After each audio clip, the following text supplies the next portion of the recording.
Guys, welcome to our own YouTube channel. आज हम करेंगे कुछ थ्योरम्स या एग्जांपल्स हैं किस फंक्शंस जो हमने नेमिंग फंक्शन किए थे, फाई फंक्शन, डिवाइजर फंक्शन, सम फंक्शन, इनसे रिलेटेड कुछ थ्योरम या एग्जांपल या प्रूफ हैं वो हम करेंगे आज।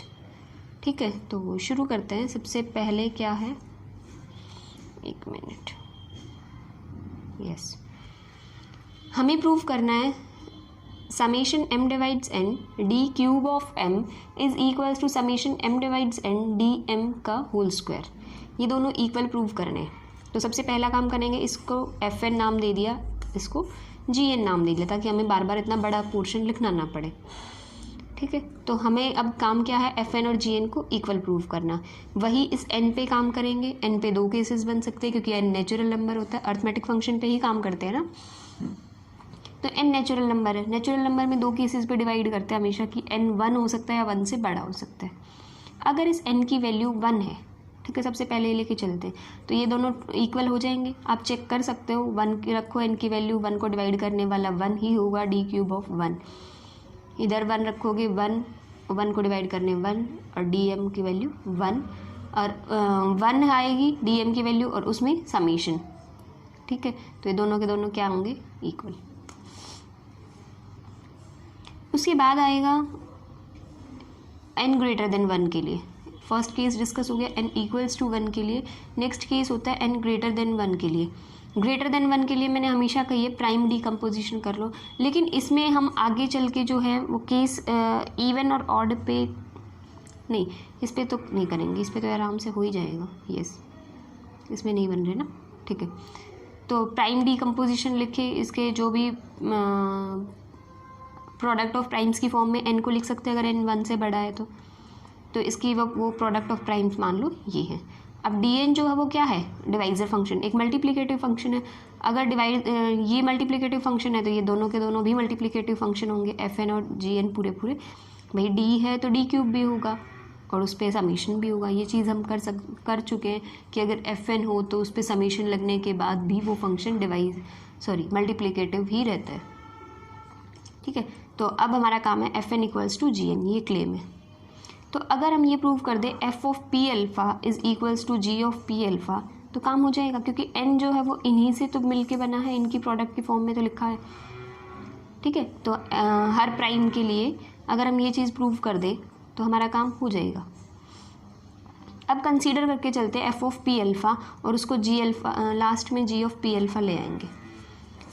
कंसीडर करते हैं f ऑफ p की power alpha, just wait, yes, f of p की पावर अल्फ़ा। तो जहाँ n था वहाँ वैल्यू p की पावर अल्फ़ा रखी। p की पावर अल्फ़ा है तो p की पावर अल्फ़ा को डिवाइड करने वाले कौन से इसके डिवाइजर्स होंगे, 1, p square, p cube, up to p की पावर अल्फ़ा। तो जहाँ जहाँ वो जो डिवाइज़र मिलेंगे वहाँ वहाँ वो समेशन वर्क करेगा। तो 1 p square, p cube, up to p की पावर अल्फ़ा। d ऑफ 1 को डिवाइड करने वाला कौन सा इंटीजर होगा, 1। इसको डिवाइड करने वाले p, हमने पढ़ा भी हुआ है कि भाई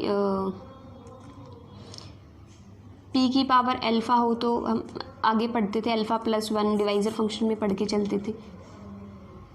ठीक है, हम तीनों फंक्शन पढ़ चुके हैं, इसलिए मैं क्लियर कर चुकी हूँ, तो इसलिए बार बार नहीं बता रही हूँ। फाई फंक्शन, डिवाइजर फंक्शन और सम फंक्शन पूरे मैंने अब एक्सप्लेन नहीं कर रही हूँ, क्योंकि मैं अलग अलग ये पूरे फंक्शन जो है वो एक्सप्लेन कर चुकी हूँ कि डिवाइजर फंक्शन कौन सा होता है, सम फंक्शन कौन सा होता है, फाई फंक्शन कौन सा होता है।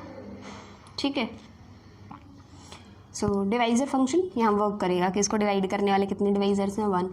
p को डिवाइड करने वाले, प्राइम को डिवाइड करने वाले हमेशा अपने आप और 1 दो होते हैं, तो 2 की क्यूब, p स्क्वायर, p की पावर अल्फ़ा पे मैंने बताया था अल्फ़ा प्लस 1 हो जाता है अगर डिवाइजर फंक्शन लगा हो p की पावर अल्फ़ा पे, तो अल्फ़ा प्लस 1, तो ये ठीक, 1 cube, 2 cube, 3 cube, up to alpha plus 1 की क्यूब। तो n sum of n cube का फॉर्मूला आपने देखा होगा, cubes of n natural number. ठीक है, तो वो यही है, n इंटू n प्लस 1/2 का होल स्क्वायर, यही करते थे। ठीक है, तो ये चीज़, इस चीज़ को तुम ये भी तो देख सकते हो कि अगर हम इसको n लगा लें अल्फ़ा प्लस 1 को, तो n इंटू n प्लस 1/2 का होल स्क्वायर है। ठीक है, ये है। और n इंटू एन प्लस 1/2 ये किसका होता है?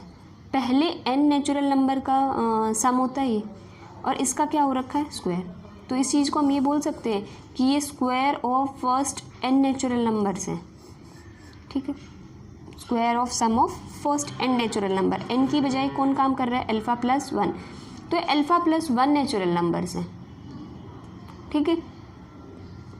तो इस चीज़ को, ये है तो वही ना, square of sum of first n natural number, तो इसको लिख लो sum of square of sum of first alpha plus 1 natural number. Alpha plus 1 जो नेचुरल नंबर्स हैं उनके सम का स्क्वायर, उनके सम का स्क्वायर। तो इस चीज़ को ये भी लिख सकते हो आप, ठीक है। अब देखो 1 क्या है? d1, 2 क्या है? d ऑफ p, ऐसे ही 3 क्या होगा? ऐसे चलता जाएगा आगे। यहाँ क्या आएगा?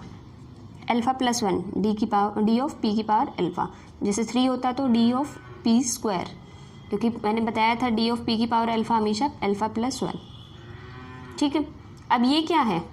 इसको देख के तुम्हें पता चल रहा होगा p की पावर अल्फ़ा के डिवाइजर्स हैं ये सारे, 1 p square, p cube, p की पावर अल्फ़ा, मतलब p की पावर अल्फ़ा को डिवाइड करने वाले जो भी नंबर्स हैं ना, वहाँ समीशन वर्क को, जो समीशन है वो वर्क कर रहा है या ओपन हो रहा है, तो इसको समीशन की फॉर्म में लिखा, सम है तो d ऑफ m लिख लो, n लिख लो, जो भी है, अगर m से शुरू किया तो m लिखो, तो d ऑफ m।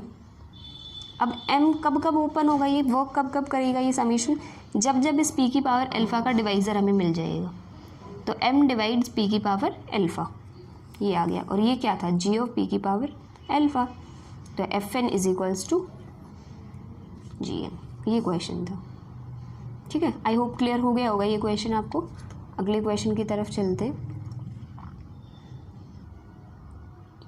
क्वेश्चन है कि अगर इसकी value summation d divides n, phi of d is equals to n है, तो ये प्रूव करो कि समेशन d डिवाइड्स n -1 की power d, phi of d is equals to n - 2m होगा। और ये m क्या होगा?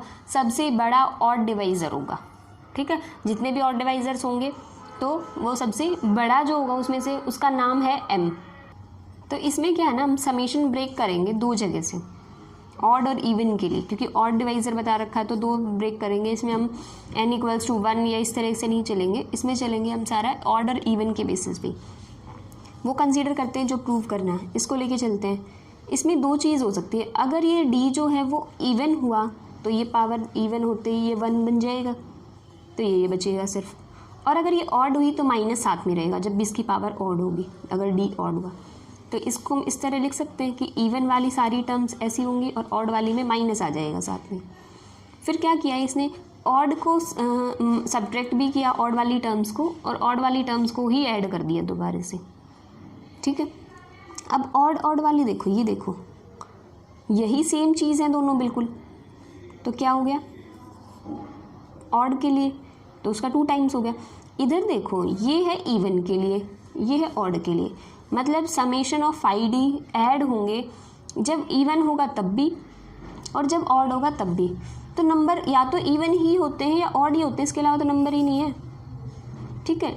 अगर डी एक डिवाइज़र है तो 0 तो होगा नहीं, तो या तो इवन डिवाइज़र होगा या ऑड डिवाइज़र। जब दोनों के लिए ये काम कर रहा है और दोनों प्लस हो जाएंगे, तो ये इसमें लिखने की ज़रूरत ही नहीं है इवन या ऑड, क्योंकि वो इवन के लिए भी और ऑड के लिए, तो दोनों प्लस करेंगे तो हर नेचुरल नंबर के लिए बन गया, ठीक है।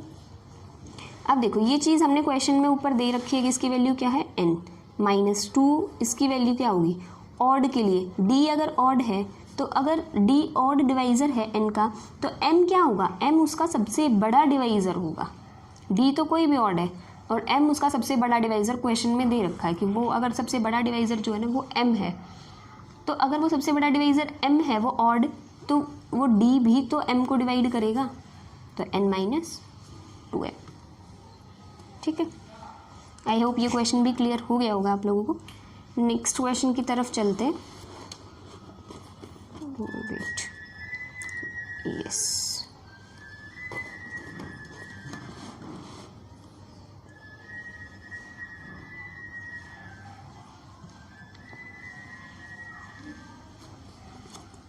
here it is.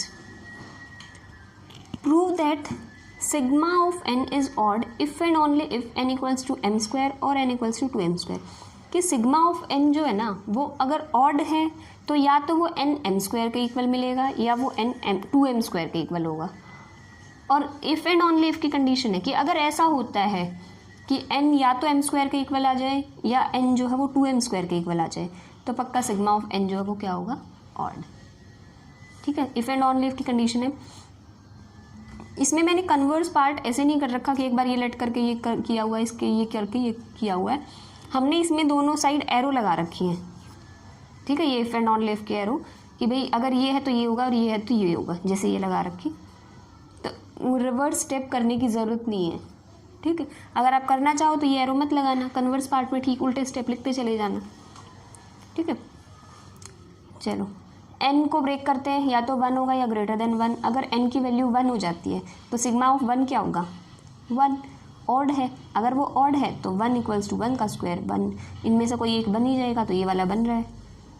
ठीक है, और अगर हमें ये वाला चाहिए कि 1 इक्वल्स टू 1 स्क्वायर है, तो 1 लेके आओ सिग्मा ऑफ 1, तो वो भी 1 आएगा, वो भी ऑड आ रहा है। तो ठीक है, ऑड लेके चले तो ये आ गया, ये लेके चले तो ये आ गया।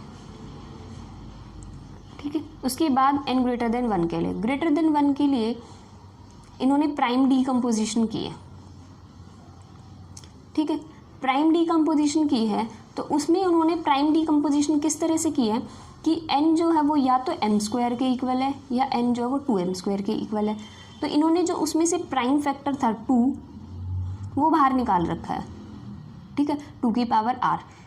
ये भी तो हो सकता है ना, कोई बोले कि इसकी प्राइम डीकम्पोजिशन में हो सकता है 2 आए ही ना। ठीक है, जैसे एग्जाम्पल के लिए 39 ले लो, 39 का डीकम्पोजिशन 3 इंटू 13 होता है, हो सकता है 2 आए ही ना, हम बोल दें, बिल्कुल हो सकता है। लेकिन 2 की पावर r तब लिया है, ये r की वैल्यू 0 भी हो सकती है, 0 या 0 से बड़ी होगी, कि अगर ये 0 हो गया तो 2 raise to the power 0 is 1, तो तब हम कह देंगे कि 2 की पावर जो प्राइम डीकम्पोजिशन है उसमें 2 आएगा ही नहीं। ठीक है, तो इस तरह का लिया है। लेकिन ये भी तो हो सकता है कि प्राइम फैक्टर 2 आ जाए, तो इसलिए लेके भी चले। तो sigma of n is equals to क्या, अगर n की वैल्यू ये है तो सिग्मा ऑफ n की वैल्यू ये होगी। सिग्मा जो है वो हमने पढ़ा हुआ एक मल्टीप्लिकेटिव फंक्शन है, तो प्रोडक्ट पे अलग अलग हो गया।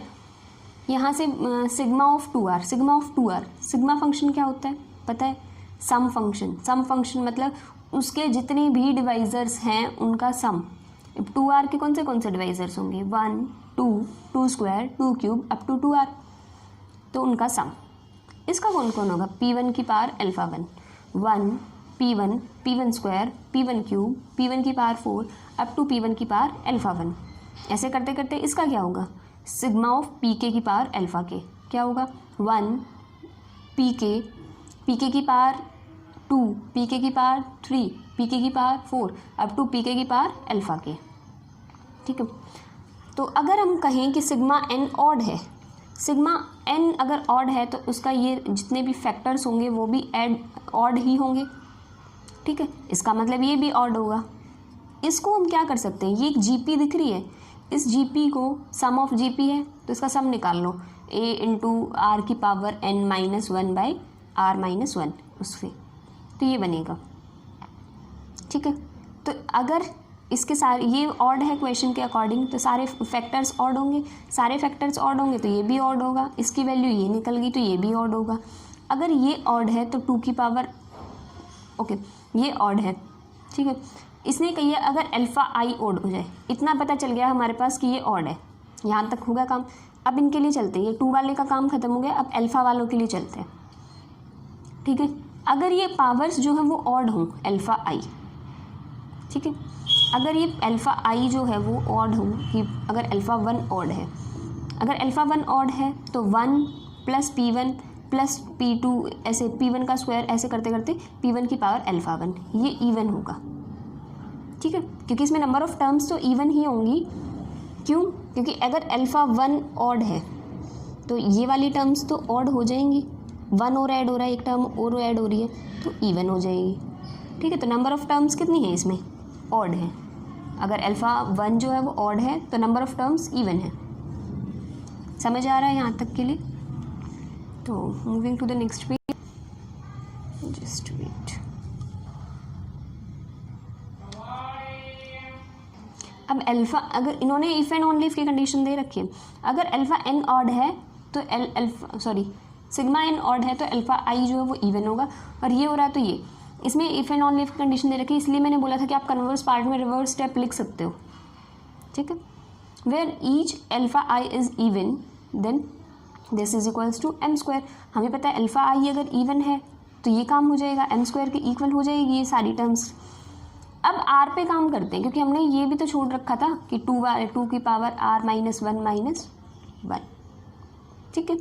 ये सारा का सारा छोड़ रखा था कि ये ऑड है पूरा नंबर, कि अगर ये आर जो है वो इवन हो जाए, ये भी इवन हो जाए, क्योंकि ये वाली चीज़ें तो हमने क्लियर कर ली है, अल्फ़ा आई इवन है तो ये सारा तो एम स्क्वायर के इक्वल हो जाएगा, पी वाली जो थी। तो अगर इसमें आर भी इवन हो जाता है, ये इवन होगा तो ये ऑड हो जाएगा, ठीक है। तो ये पूरा का पूरा इवन। तो इस तरह से हमेशा ये क्या होगा, N equals to M square. लेकिन अगर आर जो है वो ऑड हो जाए, अगर आर ऑड हो जाता है तो N equals to 2m square, ठीक है। तो आर को भी ब्रेक करना है लास्ट में, वो जो आगे छोड़ दिया था ना 2 की पावर वाला करके, तो फिर उस पर काम करना है, क्योंकि हमने बीच में पी ऑफ अल्फ़ा आई पे काम करने लग गए थे, क्योंकि फैक्टर्स में 2 की पावर आर और पी आई वाले थे, पी आई की पावर अल्फ़ा आई वाले, ठीक है। So this is all. Prove that summation, next question है, डी डिवाइड्स एन माइनस 1 की power D minus 1, phi of n by D is equals to n और 0 according to n is odd और n is even, ठीक है। इसको तुम ऐसे भी आ सकता है क्वेश्चन, n और 0, n इज ऑड और n इज इवन, ये प्रूव करना है। तो 2 क्वेश्चन लेके चलेंगे, 2 केस लेके चलेंगे। n इज ऑड, उसके लिए प्रूव कर देंगे कि ये n आएगा, n इज इवन तो प्रूव कर देंगे कि ये 0 आएगा, ठीक है। सबसे पहले लेके चलते हैं n अगर ऑड है तो, अगर n की वैल्यू जो है वो क्या है, ऑड, n की वैल्यू ऑड है तो उसका डिवाइज़र भी सारे के सारे n के जो हैं वो भी क्या होंगे, ऑड। मतलब अगर n ऑड है तो d की वैल्यू, अगर d डिवाइड्स n है तो d की वैल्यू क्या होगी, ऑड। और अगर d की वैल्यू ऑड है तो d माइनस 1 पक्का इवन होगा, ठीक है। तो -1 की पावर d माइनस 1, ये तो 1 ही बन जाएगा। -1 की पावर, माइनस तभी आएगा जब उसकी पावर ऑड होगी, पावर इवन है तो -1 इक्वल्स टू 1। तो इस चीज़ को हम इसके इक्वल रख लें, क्योंकि d माइनस 1 इवन है तो -1 की पावर जब भी इवन होगी तो ये 1 बन जाएगा। Summation d divides n phi of n by D, ये हम पहले कर चुके हैं मोबीज़ इन्वर्जन फार्मूला जब किया था, उससे पहले हमने फाई के लिए काम किया था, मोबीज़ में म्यू के लिए काम किया था, तो फाई के लिए वैसा ही काम किया था कि अगर समेशन d डिवाइड्स n है phi of n by D तो उसको हम इक्वल करते थे, ये करके भी चले थे हम, summation d divides n phi of d। और इसको अगर तुम एक्सप्लेन करोगे तो पूरा एक्सपैंड करोगे तो n पता ही होगा, n के डिवाइज़र्स जो भी होंगे, अगर n के डिवाइज़र्स का सम तुम निकालोगे, कितने डिवाइज़र्स हैं उनका सम, ठीक है, तो वो n के ही इक्वल आएगा। अगर ये चीज़ तुम्हें क्लियर ना हो तो कर सकते हो तुम, जैसे 15, अगर n की वैल्यू 15 हो, 15 को डिवाइड करने वाले d कौन से मिलेंगे, उस पर फाई काम करेगा, समेशन रन होगा phi of 1, phi of 3, phi of 5 और फाई ऑफ 15, ठीक है। 1 के लिए 1, फाई ऑफ 3 कौन से होंगे 2, फाई ऑफ 5 4, 5 पता है ना, उससे छोटे जो भी जिन नंबर्स उनका जीसीडी अगर 1 आ रहा है फाई ऑफ n के साथ तो वो सारे आ जाएंगे। और फाई ऑफ 15, जब तुम फाई ऑफ 15 कैलकुलेट करोगे तो कर लो, 1 होगा, 2 होगा, 3 और 15 का जीसीडी 1 नहीं आएगा तो 3 नहीं होगा, 1 होगा, 2 होगा, 3 नहीं होगा, 4 होगा, 5 नहीं होगा, 6 और 15 का जीसीडी 1 नहीं आता है, 7 होगा, 8 भी होगा, 9 और 15 का जीसीडी 1 नहीं आएगा, 10 और 15 का जीसीडी भी 1 नहीं आएगा, 11, 12 और 15 का जीसीडी 1 नहीं आएगा, 13 एंड 14, 1 2 3 4 5 6 7 8, तो plus 8 plus 4 plus 2 plus 1 is 15। तो ठीक है, हम लेके चले थे ना n की वैल्यू 15, तो इसमें अगर रन कर किया तो 15 ही आंसर n ही आ गया, तो यही चीज़ है, ठीक है। अगर तुम्हें ना पता चले तो आप करके देख सकते हो एक और नंबर लेके। तो जब हमने n को ऑड लिया तो आंसर n आ गया, अब हम ऑड n को इवन लेके चलेंगे और ये दिखा देंगे कि इसकी वैल्यू जो है वो फंक्शन जो था उसकी वैल्यू क्या आ रही है, 0, ठीक है। n को इवन लेके चले अगर n इवन है तो उसकी प्राइम डिकम्पोजिशन ये लिख सकते हैं हम, 2 की power r p1 alpha 1। Even लेके चले तो ऑड इवन में ब्रेक करेंगे। अगर n की वैल्यू इवन है, जब हमने ऑड ली थी n की वैल्यू तो हमें पता था ऑड के डिवाइजर्स ऑड ही होते हैं। अब हमने n की वैल्यू इवन ली तो उसके इवन के डिवाइजर्स तो ऑड भी हो सकते हैं और इवन भी हो सकते हैं। ठीक है, तो दो पार्ट से ब्रेक करेंगे कि हो सकता है ऑड डिवाइज़र हो इसका, कोई हो सकता है इवन डिवाइज़र हो। अगर इसका डिवाइज़र ऑड हुआ मतलब d की वैल्यू ऑड हुई, अगर d ऑड है तो d -1 इवन होगा। इवन होगा तो ये -1 जो खत्म हो जाएगा, -1 की पावर इवन जब भी होगी तो 1 ही बन जाता है, तो ये आ गया। और अगर d ऑड है तो ये -7 रहेगा, क्योंकि अगर d जो है वो इवन है तो d -1 ऑड होगा तो ये -7 ही रहेगा। ठीक है, अब इन्होंने क्या किया है, इसको एज इट इज़ लिखा। ये देखो d क्या है, इवन है तो ये 2 का मल्टीपल होगा। मान लो कह दिया हमने d = लेट कर लिया, यहाँ लिख सकते हो ये चीज़ तुम ब्रैकेट में कि d = 2d1। तो अगर जो है d जो है वो n को डिवाइड कर रहा है तो d1 जो है वो भी n/2 को डिवाइड करेगा। या फिर तुम ये कर सकते हो, एक स्टेप और बढ़ा लेना कि d की बजाय क्या रख दो, 2 ऑफ d1। ठीक है, क्योंकि d इवन है तो 2 इंटू डी ऑफ इवन। अगर 2d1 जो है d जो है वो n को डिवाइड कर रहा है तो 2d1 भी n को डिवाइड करेगा, तो d1 जो है वो n/2 को डिवाइड करेगा। ठीक है, ये समझ आ गया ना कहाँ से आया है ये स्टेप। तो यहाँ जहाँ भी d था वहाँ d1 रख लो, जहाँ n था वो n/2 रख लो। ये दोनों स्टेप सेम है। कर लिया, यहाँ तक समझ आ गया। अब क्या है, d डिवाइड्स d अगर ऑड है n की वैल्यू क्या थी, 2 की पावर r, p1 की पावर अल्फा 1, p2 की पावर अल्फा 2। तो अगर d की वैल्यू ऑड है तो नीचे अगर ऑड जो है तो उसके तो प्राइम फैक्टर्स भी ऑड ही आएंगे। ऊपर वाले में n जो है उसका तो पता ही नहीं, इवन भी है तो इवन है तो 2 भी होगा, ऊपर ब्रेक किया था जहाँ। तो 2 की पावर r तो सेम रहेगी, p1 अल्फा 1 था तो इन्होंने कर दिया p1 बीटा 1 बीटा 2, क्योंकि n और d को डिवाइड करने के बाद मान लो किसी प्राइम की पावर कैंसिल हो जाती है, तो हमने कह दिया कि नई पावर्स आ गई हैं। और ये कब है, ये समीशन एक तरह से तुम ये कह सकते हो p1 beta 1 p2 beta 2 p के बीटा के जो है वो डिवाइड करेगा p1 alpha 1 p2 alpha 2 p के अल्फा के तक। ठीक है, ये एज इट इज़ चल रहा है। ये देखो अभी हम ऊपर वाले क्वेश्चन में करके आए हैं, ऊपर वाले पार्ट में केस में, कि अगर समीशन d डिवाइड्स n हो और फाई ऑफ d हो तो वो n आ जाता है। ठीक है, ये बिल्कुल सेम किया हमने। अगर summation d divides n, phi of d हो तो आंसर आता है n, जो यहाँ हो। यहाँ d1 है, यहाँ d1 है, यहाँ n/2 है, तो इसका आंसर n की बजाय क्या आ जाएगा, n/2। ठीक है, फाई ऑफ, इस पे ब्रेक किया हुआ है फाई। ठीक है, क्योंकि मल्टीप्लिकेटिव फंक्शन है तो प्रोडक्ट पे अलग अलग कर सकते हैं ना। फाई ऑफ p की पावर k, प्राइम की पावर k, तो p की पावर k माइनस p की पावर k -1, ये एज इट इज़। और ये कब समीशन वर्क करेगा, जब ये चीज़ p की पावर अल्फा 1, p की पावर अल्फा 2, pk की पावर अल्फा k, ये चीज़ डिवाइड करेगी। ये भी तो एक तरह से वही है। देखो अगर हमने ये किया था summation d divides n phi of d, तो हमने निकाल के भी देखा था एग्जाम्पल से 15 से, तो ये हमेशा n आता था। जब हमने यहाँ d की बजाय d1 और n की बजाय n/2 आया तो n/2 आंसर आ गया था। अब यहाँ d की बजाय p1 की पावर बीटा 1, p2 की पावर बीटा 2 है, और n की बजाय p1 की पावर अल्फा 1, p2 की पावर अल्फा 2, और ये सब है। तो अगर ऐसा है तो इसकी वैल्यू n आ रही थी, तो इसकी वैल्यू क्या आएगी, p1 की पावर अल्फा 1, p2 की पावर, क्योंकि n का काम ये कर रहा है और d का काम ये कर रहा है। ठीक है, तो समझ आया। ये सारा एज इट इज़ लिखा, इसको और खोल लो। 2 की पावर r -1 कॉमन लो, 2 - 1 तो 1, 2 की पावर r -1 बच गया। आगे चलते हैं। तो 2 की पावर r -1, मैंने कहा था n का काम ये कर रहा है, ये क्या है, इसको ब्रेक करो पहले। 2 की पावर r/2 ऐसे लिख सकते हैं। अब 2 की पावर r इंटू p1 की पावर अल्फा 1, p2 की power alpha 2 up to pk की पावर अल्फा k, इस सारी चीज़ को हम लेट करके चले थे n, और बाई में है 2 तो n/2 बन गया। माइनस में ये एक n/2 चलता ही आ रहा है तो कैंसिल होके 0। हमने यही प्रूव करना था कि n अगर इवन है तो वैल्यू क्या आएगी उस फंक्शन की, 0। ठीक है, तो ये क्वेश्चन भी हो गया है। आज के लिए बस इतना ही रखते हैं, बाकी टॉपिक नेक्स्ट टाइम करेंगे। वीडियो लंबी हो रही है, बोर हो जाओगे एक सेम टॉपिक बार बार करते रहे तो। जितना कराऊँ उसको साथ साथ करते रहो आप लोग, तो काम हो जाएगा सारा। इतना डिफ़िकल्ट नहीं है, बस अपनी पढ़ाई में रेगुलरिटी लाओ, ठीक है। So thank you guys for watching my video. If you like it please like, share and subscribe my channel.